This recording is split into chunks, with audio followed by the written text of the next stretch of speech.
Well, good morning, everyone. Welcome to the Ohio Stormwater Association webinar series. Uh, Today's topic is utility scale solar site construction, stormwater management with our guest speaker, Barry Fagan. Let me just quickly go over OSWA a little bit. We're dedicated to advancing the management of stormwater and related natural resources through education, leadership, watershed-based coordination, and technical assistance in Ohio. We are a non-profit, non-political entity made up of a diverse group of consultants, municipal employees. I'm Dave Reuter with Franklin Soil and Water. I'm also a board member and chair of the regulatory committee as well.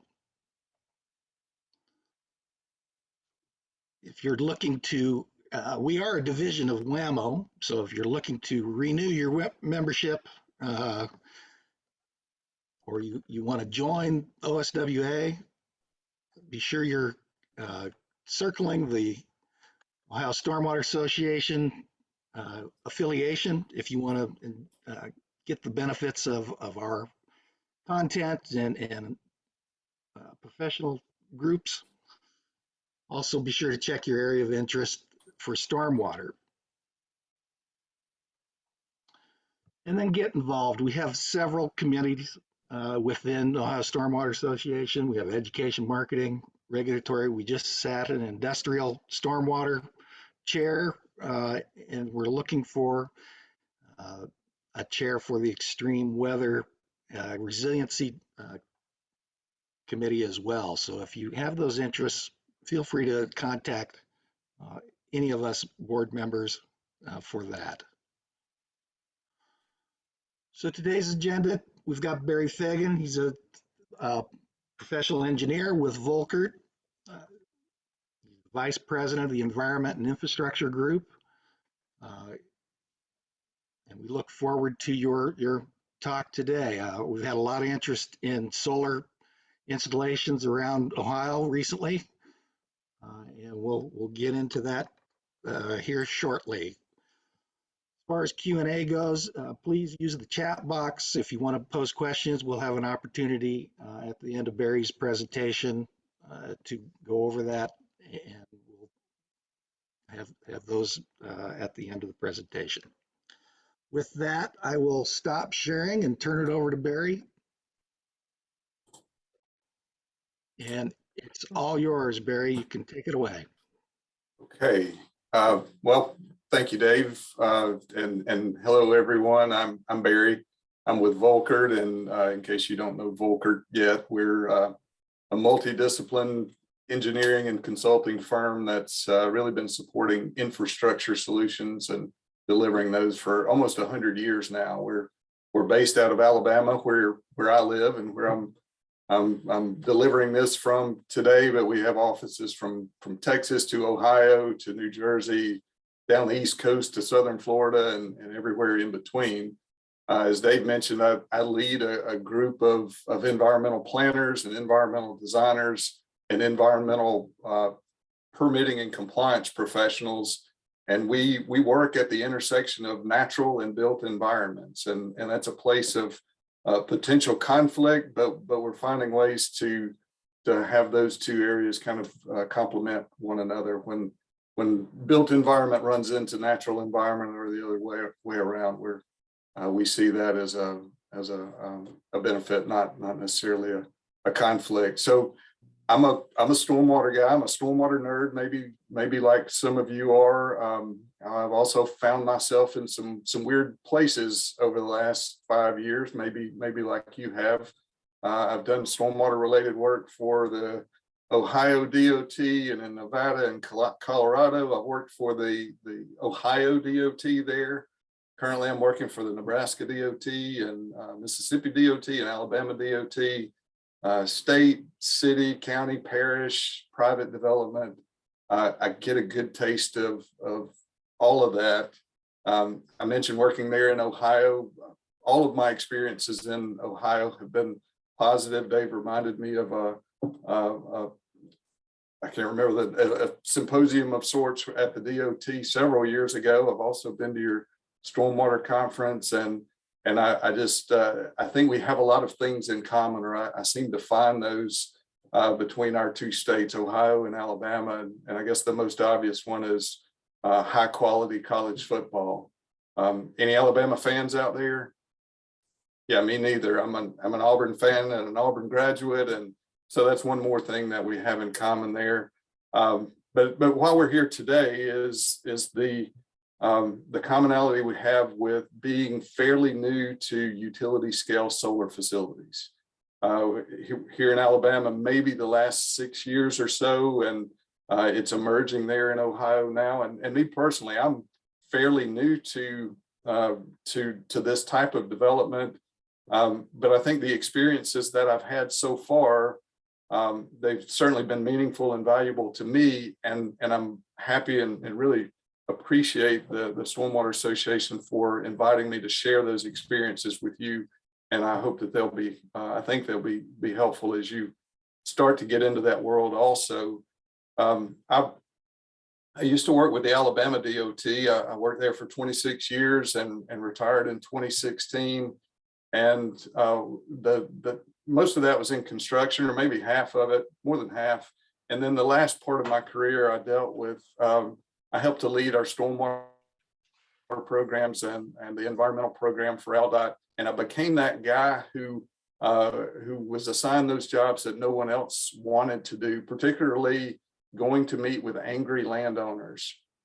So our neighbors would have a complaint about sediment in their pond or their dam being blown out as a result of the new roadway, and Barry was asked to go out and kind of make that situation better. And while personally I run from conflict pretty quickly, I don't mind getting into a situation where I think I might be able to make things better, or at least help to make things better.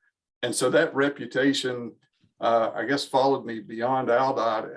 And my first solar experience was getting a call from a developer based out of Idaho about a job in Alabama. And he said, "Hey, we're in trouble. Can you help?"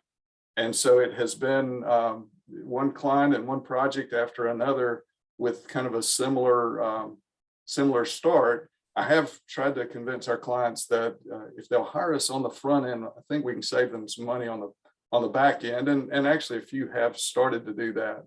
And so I'll share with you my experiences and my perspective on construction stormwater management, just in general, and at solar facilities, and share with you some approaches that I've taken over the last 15 years that I think will help to make you more successful in managing stormwater on your sites. So before we get into that, let's talk just a little bit about solar in general. So the U.S. is a leader in contributing energy that was created from the sun, and we're ranked third in the world, I believe. Renewable energy last year contributed about 20% of our overall energy use in the U.S., with wind energy making up about half of that. Next year, it's expected that solar will exceed wind energy in production.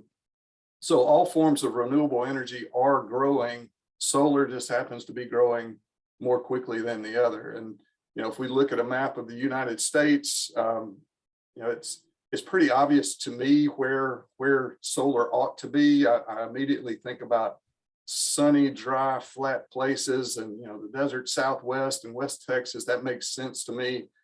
Even Florida, I think about sunshine and beaches and Disney World, and that makes sense if you can find the room.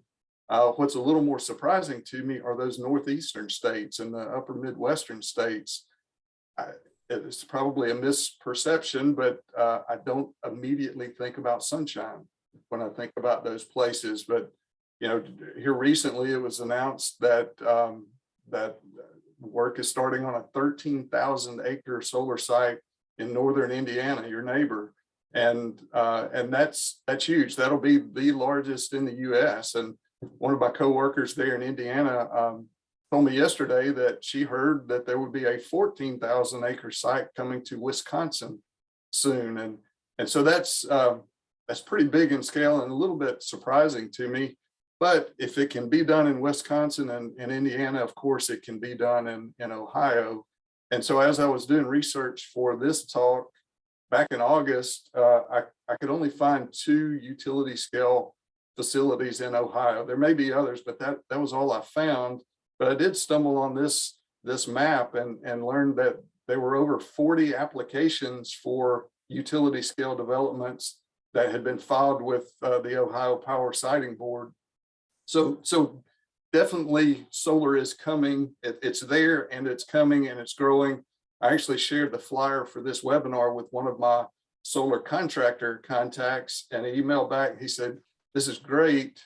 Ohio is one of our strategic markets for the year 2022. So they're headed your way, and I think it's really smart on Teresa and the folks there in the Dayton area. They see this wave coming.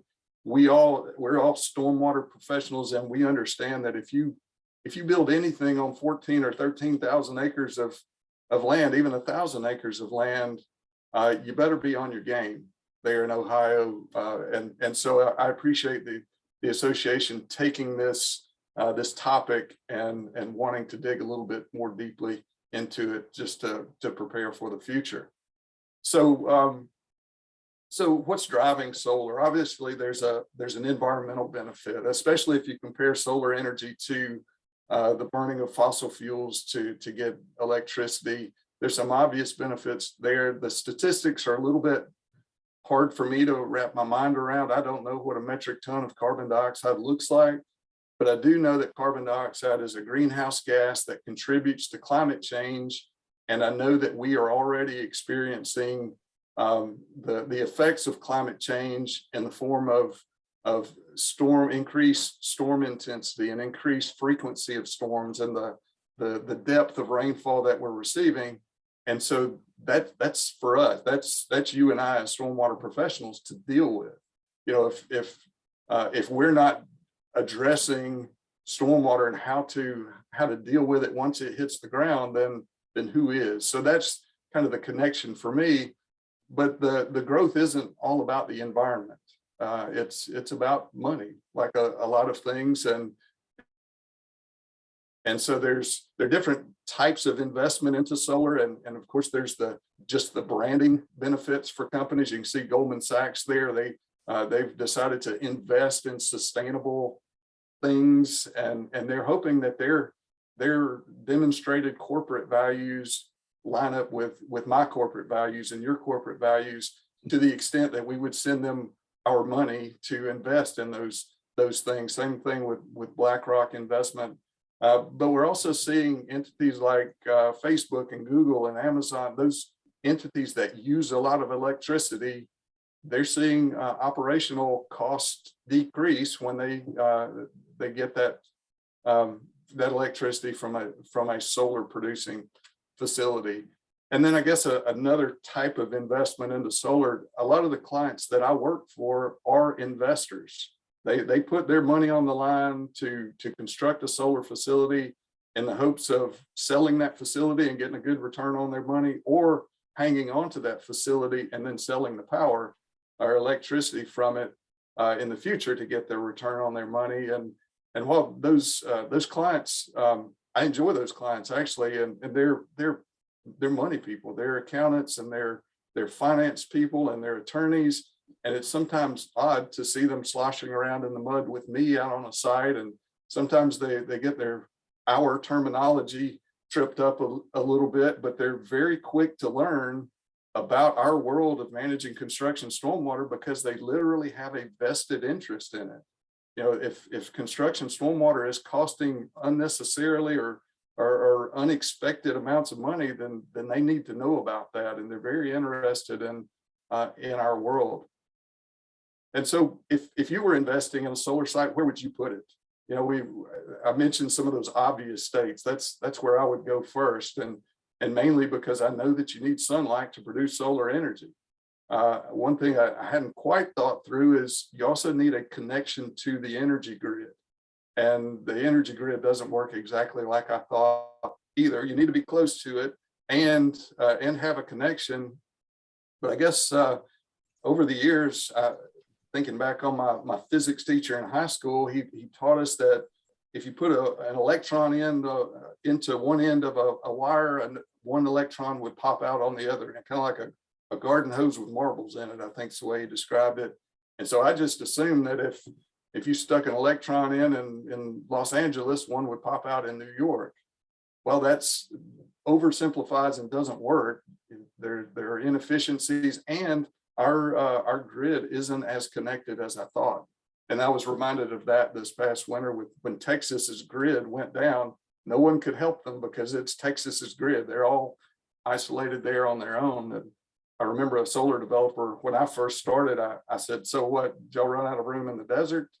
And he said, well, here's the bottom line. You need electricity here, and we don't have an extension cord long enough. And that made sense to me. And so we need those two things, and we need land. 13,000 acres of land is a lot of land. You don't have to have that much. The facilities I've worked on have ranged from 800 acres to 1,600 acres, which is huge. I worked on a 1,000-acre site that I think there were 360,000 panels, just to give you some idea of how many solar panels there are. But it makes sense that as costs of materials go down, and as the efficiency of these facilities goes up, just from technological advances, more land, more profit, or more panels equals more land equals more profit. So it makes sense that they would get bigger and bigger. But that's an issue for some people, and I get it.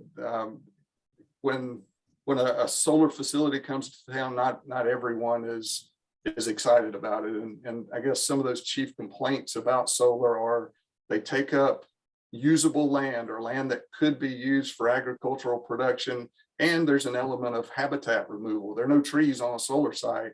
And so things that live in and benefit from trees, that's also a negative there. And I get it. My dad grew up on a farm, and he has a hard time accepting solar because, in his mind, the land needs to be productive, and it needs to be productive in an agricultural way.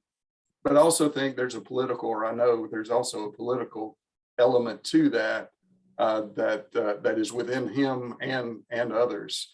I noticed Teresa sent me a copy of the Ohio Senate Bill 52, which is not about promoting wind energy or solar energy, but it is only about wind and solar.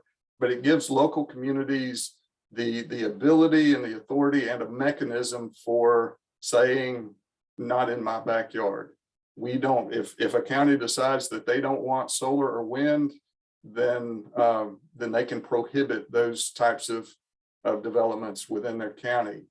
It doesn't say anything about mining or oil exploration or chicken houses, but it does talk about solar. And we see those types of laws, well, I guess every state, and including Alabama, and we may be better at it than most.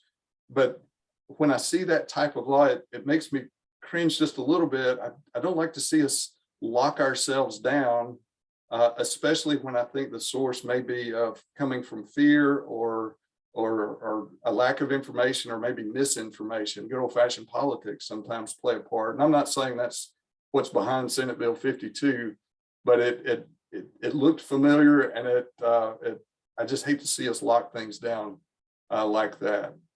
So looking at the land, you can tell by this photograph that this solar facility is not in Ohio or Alabama or anywhere in between. And I could have photoshopped the vegetation beyond the site, and you would still say, we can't build something that big and that flat that's rectangular in our part of the country. Our solar sites look something like this. They have irregular edges, and they're broken up. And the fact is, we have streams and wetlands and hills and hollows, and you just can't build a big old square flat thing out there where we are. And this photograph was taken in June. It's a Google Earth image taken in June. In June in the southeast, everything is lush and green, and you can see around the border of the photo there, everything is lush and green except for under the panels, and that orange color is southeastern red clay. And so when I first drove up on this site, I walked up to the project trailer and I noticed the welcome mat where you wipe your feet was stained orange. And then I walked in and the floors were orange and the walls were orange and every piece of paper hanging on the bulletin boards was orange. And it's obvious there's no vegetation on this site, hardly to speak of. And that was, I met the owner of the development company that day. And I said, look, the first thing you got to do is cover this place up with something. I don't care what it is, cover this place up. And so it was at a season where permanent vegetation can't be established. So temporary vegetation got us to this state by March of the next year. So I got involved in November. And then by March, we had it looking a little bit better, a little more stabilized, but this was just so we could start fixing some of the problems on this site. I wasn't involved in construction. I came in toward the end. And as I was wrapping my work up, of course, the contractor and developer were having conversations about who's going to pay for this cleanup. They'd spent millions of dollars to get the site just back into regulatory compliance. And now it was time to decide who's going to pay. And I noticed that the contractor's representative, he said, now, Bob, you know good and well that it was a joint decision to eliminate vegetation from the contract. Y'all were going to do that later. And so that the owner's representative, he was asking me afterward what I thought about that conversation. I said, well, the good news is it was a joint decision. The bad news is it was a terrible decision to eliminate vegetation. Now both of you are going to have to share in these millions of dollars worth of costs that it's taken to get back to where it is. And you as the owner, you're going to be dealing with these issues for years to come. And so it was a shame. And by the way, Bob wasn't his real name. I'm going to have to, or I will protect the innocent and the guilty out of consideration for the good people that I work with, but also I'm under a non-disclosure agreement with all of these sites that you'll see photos of. So if I'm a little vague on some details, thank you for that understanding. So I have found that many of the solar development firms, the individuals, the people that work for them, they have a pretty solid environmental ethic, and they're really bothered when their sites don't reflect that personal brand and those personal values. And it also seems to be true of environmental regulators and water advocates. I remember a river keeper that we were dealing with a couple of years ago. They were really torn by having to turn this site into EPA. They absolutely hated coal and fossil fuel burning electricity sources. They were rooting for solar 100%. But this solar site was contaminating with sediment the river that they were getting paid, the river that they had dedicated their lives to protecting. So when those developers and those advocates, they see these types of headlines, it's really hard for them to take. They're really rooting for clean, renewable energy, but they don't want the environment destroyed in the meantime as those facilities are being developed. And so you can imagine the critics of solar energy, they kind of smile when they see these types of things. And, we have a group here in Alabama, Friends of Coal. And, I would imagine a friend of coal would absolutely love to bring these headlines up. So it hurts when solar sites look like this. And, you guys know, anywhere we've got a large disturbance of soil, there's going to be a chance that that sediment's going to leave that site, particularly with the rainfall we have here. And many of the contractors that we have, at least here in the Southeast, and that's where all of my experience has been, is in the Southeastern United States. And it's a familiar story. A developer comes in from some state out west or up north, and they hire a contractor that's out of Southern California or somewhere in the desert. They've been doing solar work for years and years and years, and they show up in Alabama or Georgia or Mississippi, and things aren't the way they used to be. They're shocked by by our topography not being flat and by the amount of rainfall that we get down here, and it's troublesome to them, and it leads to trouble. And I've been, for me, walking out on one of these sites, these investors they're asking me, hey Barry, is this really the way things happen down here in the southeastern United States? Do we need to start adding into our investment calculations? Do we need to add in, hey, we might as well count on paying the regulator a fine when this is over with, and add in millions of dollars worth of cleanup and correction before we can really sell this site to the next person? And I tell them it doesn't have to be that way. Walking out onto some of these sites, for me personally, it's like stepping back 15 years in time to when we really weren't good at managing construction stormwater. And we don't have it all figured out today, but we're a heck of a lot better than what's represented on some of these sites. And so when you take a capable, competent, well-meaning contractor out of the desert, they bring with them desert techniques. And desert techniques don't work in Alabama or Ohio. And then when we get in trouble, when things start going awry, the things that they used to fix problems with, those don't work either. Those correction problems, they don't work either, because the ground's not flat, it doesn't soak up the water, and you've got a lot more water to deal with. So it's really, there's an educational process that has to come along with this, and that can be through specification, it can be through ordinance, but somehow you guys have to protect your interests when you have a facility move in. And we're going to talk about managing communication and managing work a little bit later. So those developers, one of the hardest things that's for me is to watch money being wasted as I don't want to say incompetent, but folks that are incapable or haven't had the experience that we've had here.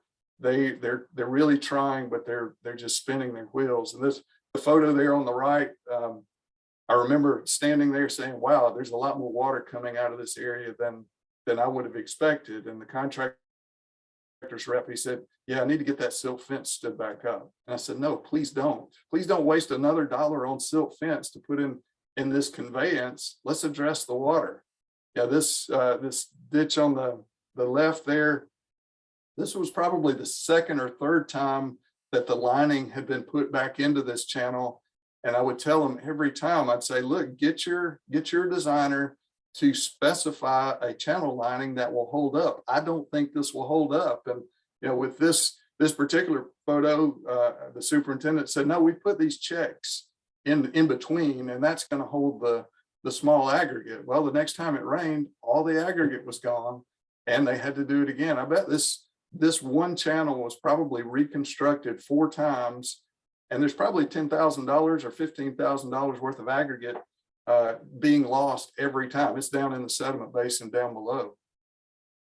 So those investors, they're wanting to know, Barry, how do I reduce the risk of losing money, or how do I reduce the risk of being surprised? That's their biggest problem, is they've got this plan for making money, and then they're surprised with these additional costs, and they're looking for ways to reduce that risk.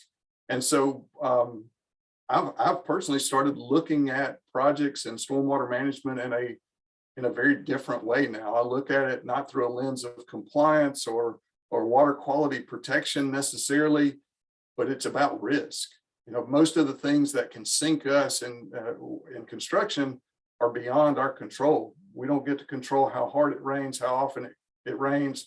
We don't control the soils. We don't control how much area we have to work in, or our neighbors. So the best we can do is try to minimize those risks. And so as I walk through these risks, I know that not everyone on this call is in the solar world or will ever be in the solar world, and that's okay. I want you to think about these risks as they apply to your project. And whether it's transportation or residential or industrial, it doesn't matter. We all face these same kind of risk. And then I'll talk about how to minimize or mitigate those risks. And that will apply to your project also, regardless of where you work.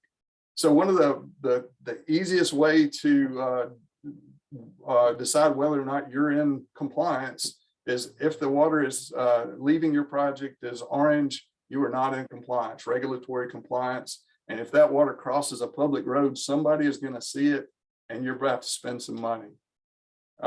Environmental risk. I mentioned a lot of these developers have an environmental ethic, and it's up to us as stormwater professionals to let them know, hey, if we don't do something different here, we're going to destroy that wetland, or we're going to really impact that stream hard, or you don't want that on your conscience or on your brand. So let's take care of that. You know, if a community doesn't want you there to begin with, they're going to complain about just about anything negative that happens to them. This is a county road, a dirt county road adjacent to one of the projects I worked on. And the local residents didn't like the fact that the sediment, the solar site was depositing sediment on their dirt road. Their clean dirt was getting dirty from the solar dirty dirt. And so not only was there a problem with sediment deposition, there was also some erosion in a few places. So they were already angry. They were made angrier. They went to the county engineer. The county engineer was angry because he had to deal with this. And eventually the solar company had to come up with some fixes for that road and do a better job of keeping sediment on their site. And of course, that can lead to legal problems if you're not satisfying the community's expectations. The Clean Water Act sets forth some provisions for citizens to sue using the Clean Water Act and all of its provisions and potential penalties. They can sue under provisions of the Clean Water Act if they don't think the state or federal regulators are doing their job. And so that's a real concern. And also if your sediment from your solar site lands on someone else's property, that's considered trespass, and you are liable for cleaning up your mess. And this, you know, this sediment leaving the site went through a pasture, a utility easement into the woods, and all of those entities that were affected by that sediment, they had the right to sue. Fortunately, they didn't in this particular case. Then we've got operational and maintenance risk. The photo there in the upper right, if you've got so much sediment deposition underneath your panels that your trackers can't work, they can't function to track the sun properly, somebody's about to spend some money. If you can't get up and down the access roads within the site, or you're spending tens of thousands of dollars every year to replenish the aggregate that's been washed away, you know, that's a cost that needs to be either mitigated or put into those early calculations, like the developers or the investors were saying. And then I also help our investors to figure out whether or not their contractor is going to sue them or file a claim against them. You know, contracts have provisions. Typically, if a contractor damages solar panels on the site, it's pretty clear in the contract that they have to pay for that. They have to pay to replace those. But it's a little bit less clear when a contractor isn't given the tools that they need, or like our example earlier, vegetation is removed from the contract. Who pays for those problems? Who's paying for this dozer and this long reach excavator to take care of this ton of sediment? Fortunately, it's in a sediment basin and not in the wetlands. But you hear what I'm saying. The contracts typically have provisions to when there's a problem, we keep moving, we keep progressing, we do the work, but the contractor can file a claim, they can put the owner on notice, and then we sort out those issues and who pays for what. We sort those things out in the end. That video is not supposed to keep playing, but anyway, so really those 5 areas of risk are what I look at. Are we going to get fined? Does this work reflect our mission and our values? Will we be sued? Can we get around on our site afterward? And then is our contractor going to give us problems in the end? And so the best way I've found to reduce all of those different types of risk, and this simplistic, holistic, fundamental approach to managing construction stormwater It developed about 15, well, before 15 years ago. I've been using these 5 pillars of construction stormwater management for about 15 years. They developed over several years of pain and misery and learning. And I've been sharing these with anybody that would listen. The Ohio DOT, when they published their new construction stormwater manual, it's going to be categorized using the 5 pillars of construction stormwater management. Same way with the Nebraska DOT and others who have adopted this approach to managing construction stormwater. And the approach kind of developed in a backward fashion. We saw our sediment in the pond, or sediment in the wetland, or sediment in places where it wasn't supposed to be, and we thought sediment was our problem. Well, sediment wasn't the problem. Sediment was a symptom of another problem, or a different set of problems. And so we started tracing that problem back to the slope where the sediment came from. And we learned pretty quickly that if we'll keep it up here, keep that soil particle up here, we don't have to work so hard to catch it down there. But there's something that's causing that particle to leave the slope, and it's water. And so we adopted a clean water in, clean water out approach, and we convey and we divert, and we get that water around and over and under our work area as to the extent that we can. And then that reduces our workload to just the raindrops that fall on our site, rather than treating someone else's water, mixing our dirty water with it, and then trying to get the dirt back out. It doesn't work that way. But we need somebody to help us with that. I don't operate bulldozers and track hose. I work for clients who hire people to do that. And it's those contractors that we need to realize just how capable and competent they are, and realize that if we will tell them up front what we want, and we're willing to pay for it, they can do for us just about anything we ask them to. But we've got to tell them up front. We've got to share our priorities and our expectations, and tell them exactly what we want to happen on this project and the way we want it to happen. Or they're just headed out in their own direction, using their own interests as their guide. And so, by the way, I'm going to walk through these 5 pillars. I've created a fact sheet for these 5 pillars, and Teresa has a copy of that, and she's going to put in, maybe in the chat box, a link to that fact sheet. And also, I think a link, or the actual document, may be posted on the website a little bit later.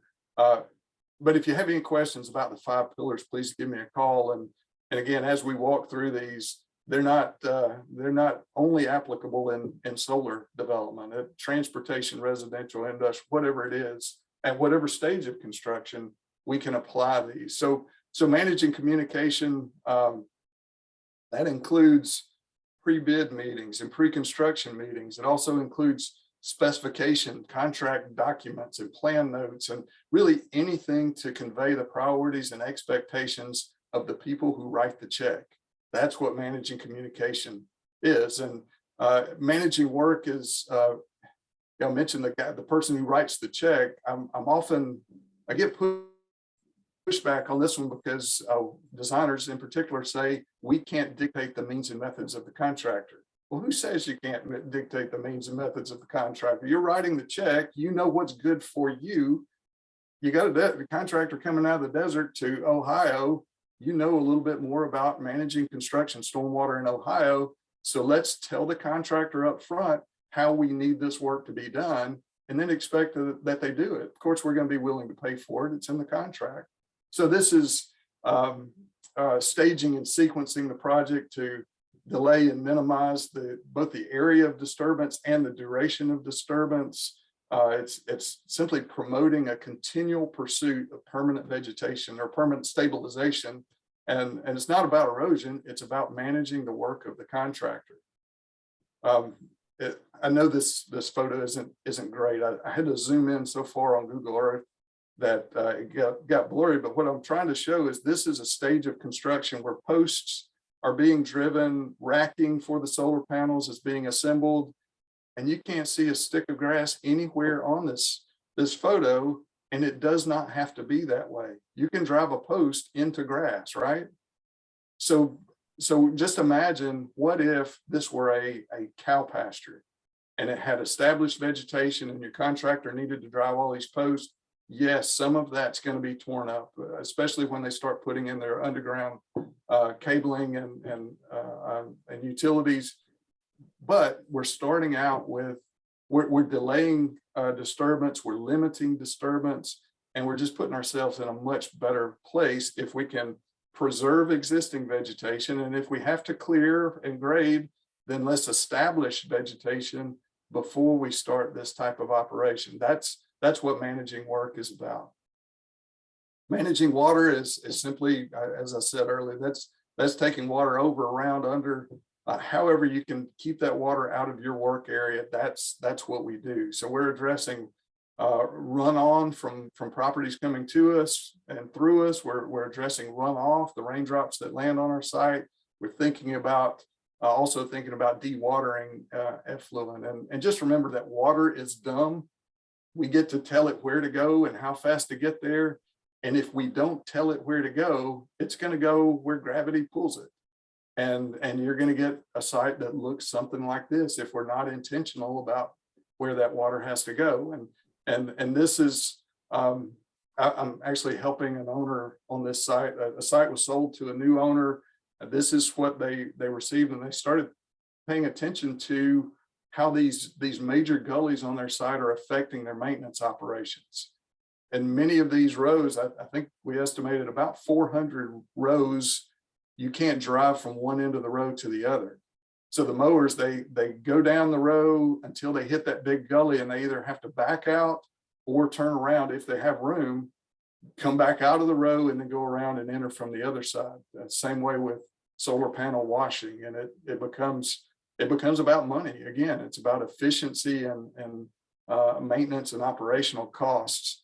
And so anyway, that's managing water. You guys know managing erosion and managing sediment. It's managing erosion is about vegetation establishment and managing flow velocities.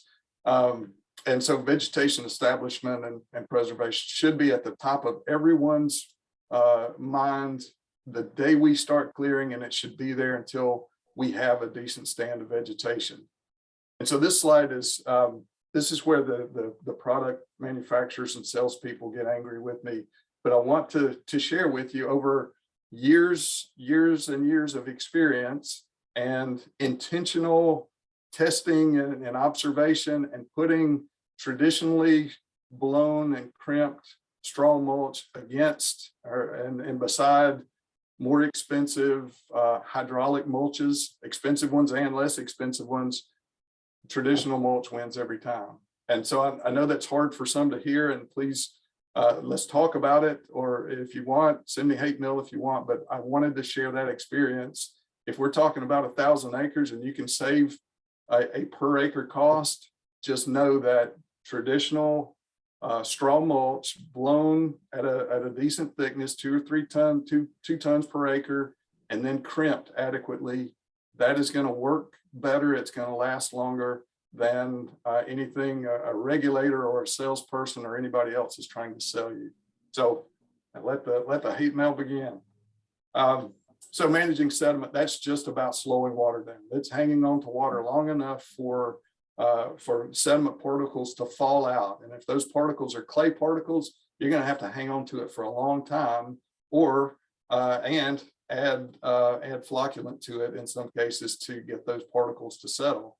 If you have sandy soils, we just have to slow it down, preferably slow it down on our property or the property that we're working with, because that water will eventually slow down and it's going to deposit sediment, and you want that to be in a place where you can manage it and you're not going to get sued over it.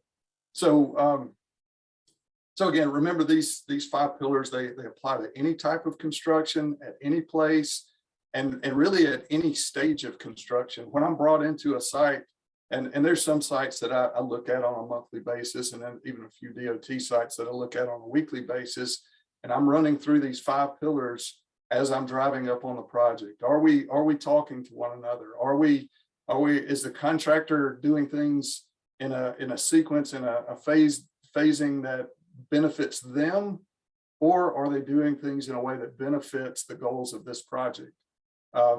Managing water, do we have clean water coming to us and then we're letting it go where it wants across our work area and then have dirty water leaving, or are we protecting that water as it flows through the site?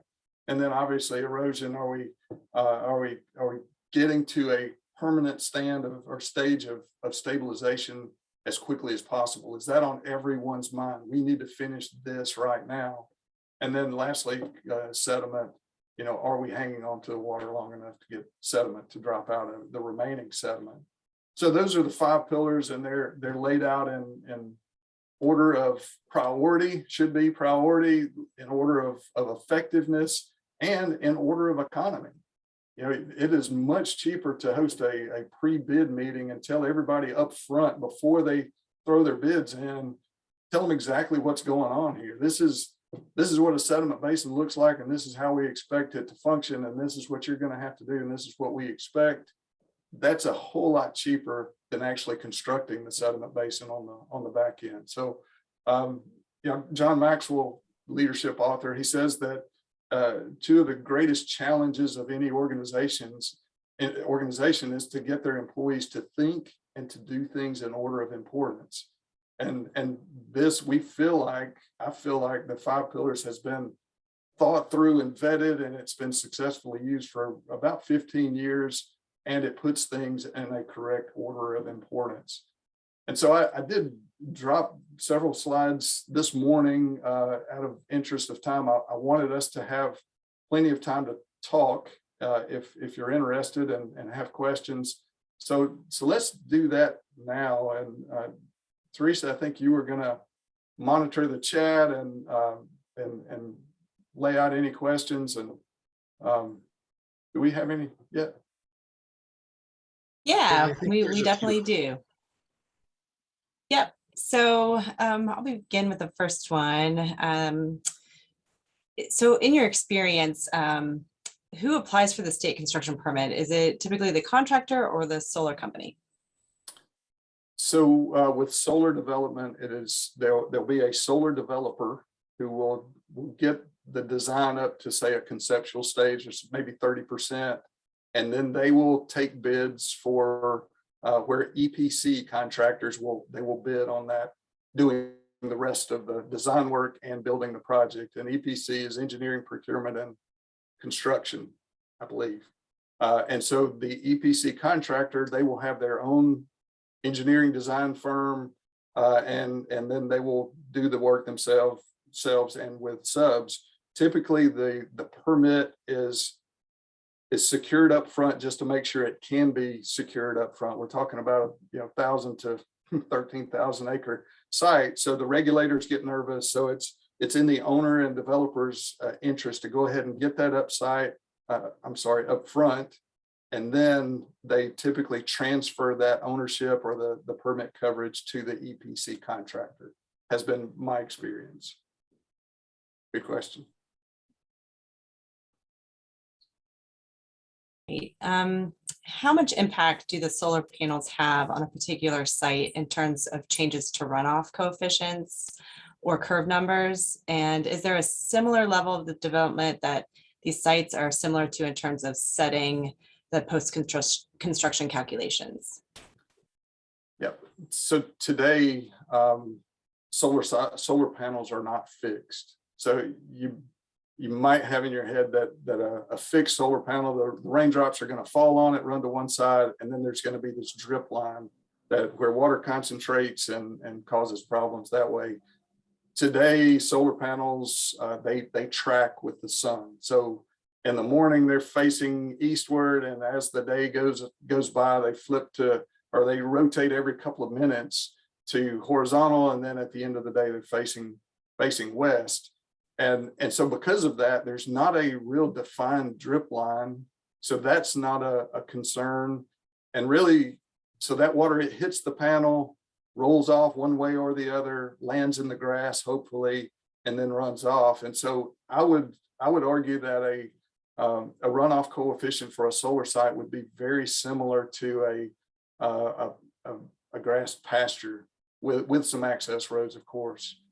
in that similar same topography or terrain, I think the runoff coefficient would be similar to a pasture, a grazing pasture. We have some really good questions coming in, so thank you to everybody sending these in. We have another one about the grass seed that's used. So do you typically stick to grass seeding when replanting a site, or do you try to mix in native shrubs as well? Yeah, so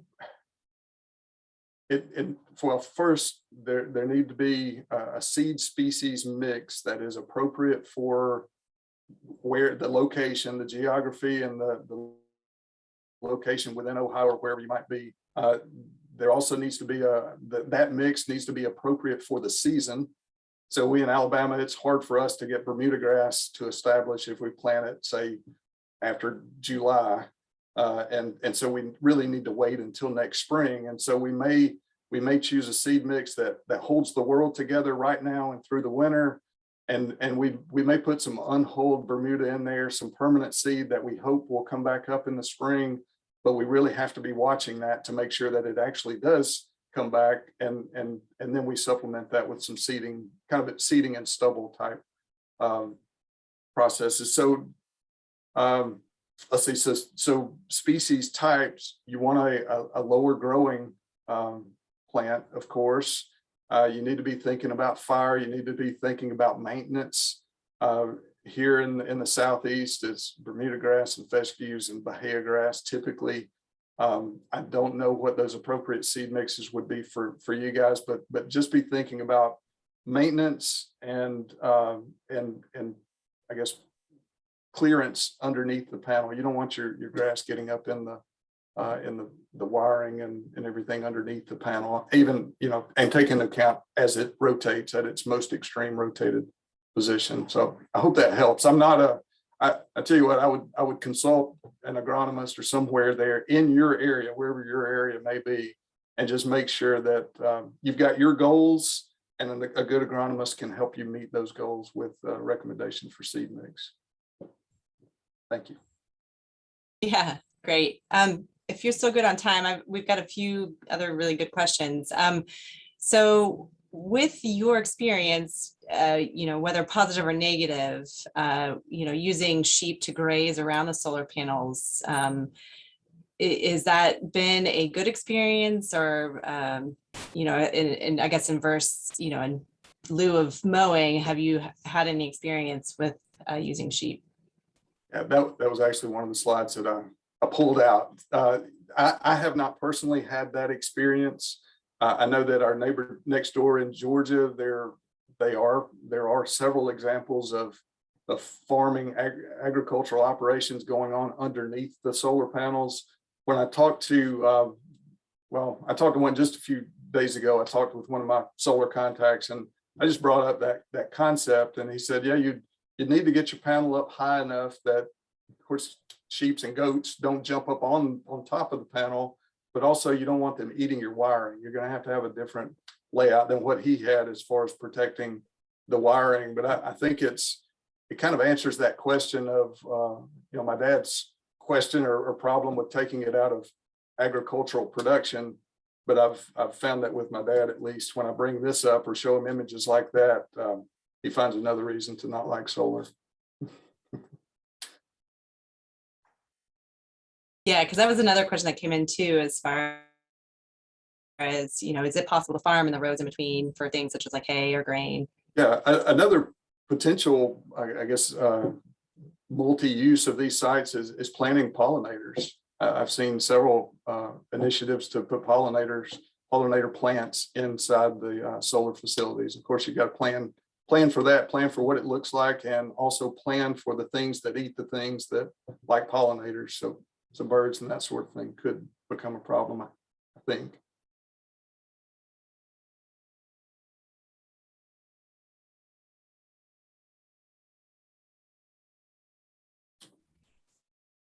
For my delay.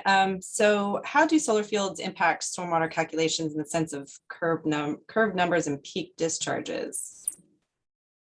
Yeah, I think I answered part of that earlier. I really don't think if you model this like a pasture then fine. But know that where you actually I had another slide where I was going to talk about some of that. So where we have low areas, just know that you've got a large acreage of water coming to one spot and it's going to concentrate. And so we need to make sure that we have an intentional conveyance. We need to know that our channel lining is appropriate for the anticipated flows in there. And we need to make sure that that channel lining that we select is also appropriate for the type of maintenance that's going to be going on there. So these channels are perpendicular to the or parallel with a road, but oftentimes you have to go perpendicular, and you need to make sure that maintenance equipment can get from one side to the other. Also on that note, most solar sites have sediment basins installed, and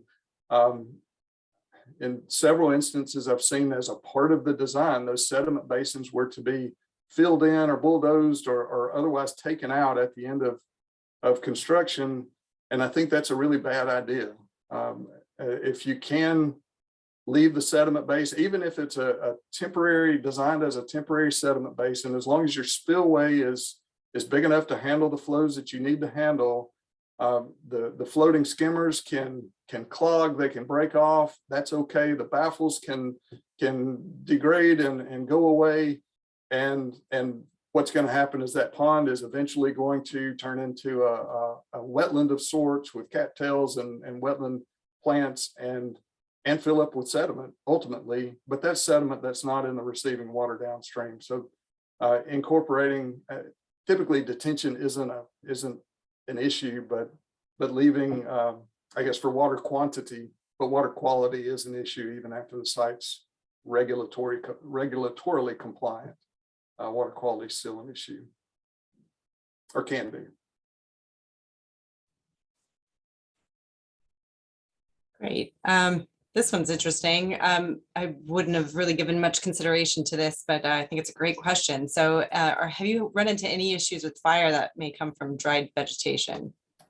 Yeah, that's a great question. And I have, on one site, we did have an instance where an employee, we were doing some erosion sediment control correction, and an employee who was in a side-by-side pulling behind him a hay straw blower, he got in contact with some of maybe a combiner box at the end of the row, and that sparked and created a fire that he wasn't aware of until his vehicle and that trailer were on fire.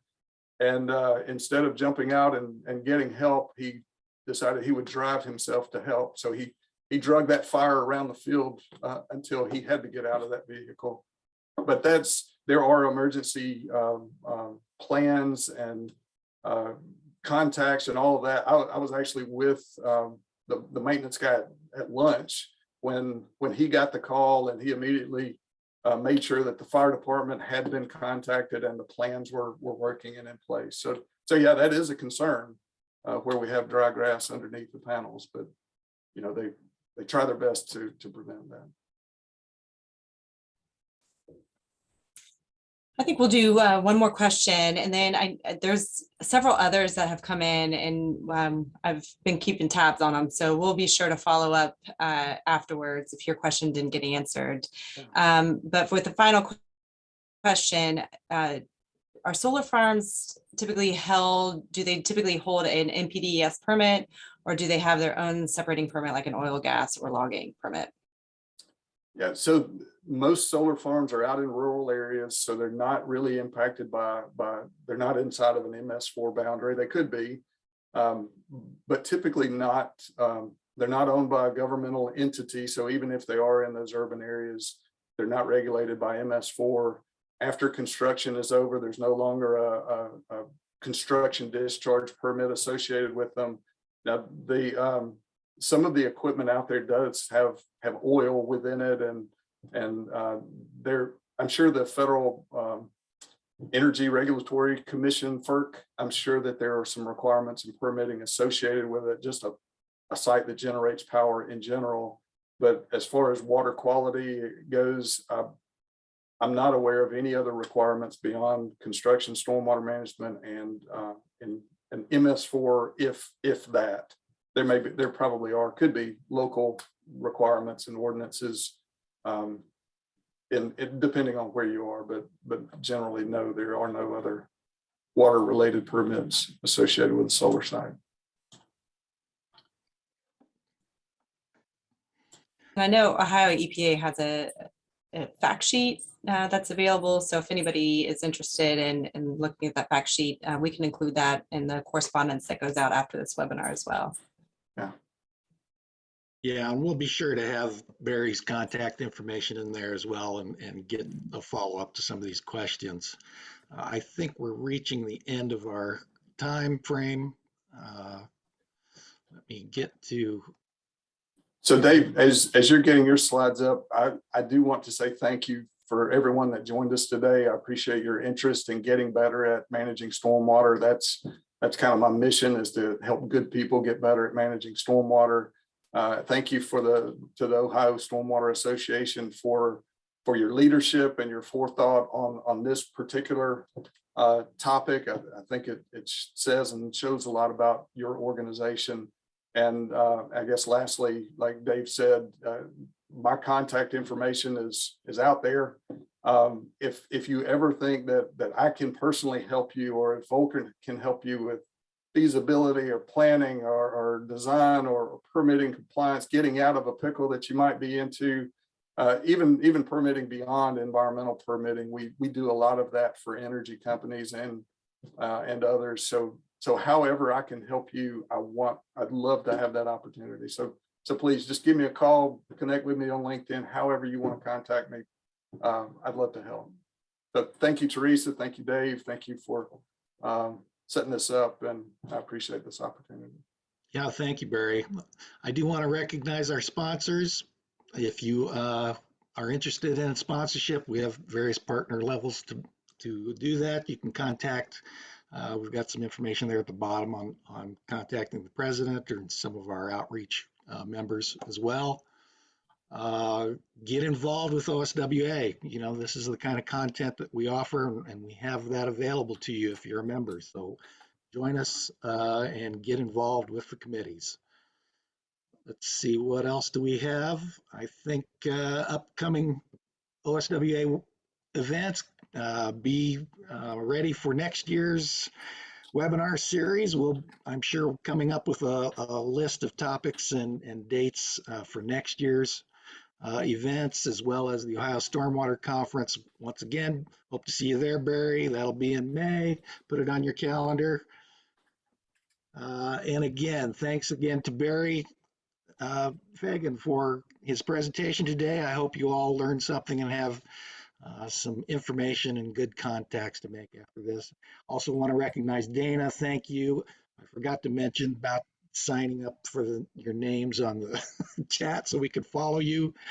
I appreciate that in the chat box as well. We will be sending out certificates shortly for those that are registered through the website, so expect those shortly. And with that, I think I will say Happy Veterans Day. Support our vets and fly a flag today, and we'll talk to you the next time. Thanks again. So long, everybody.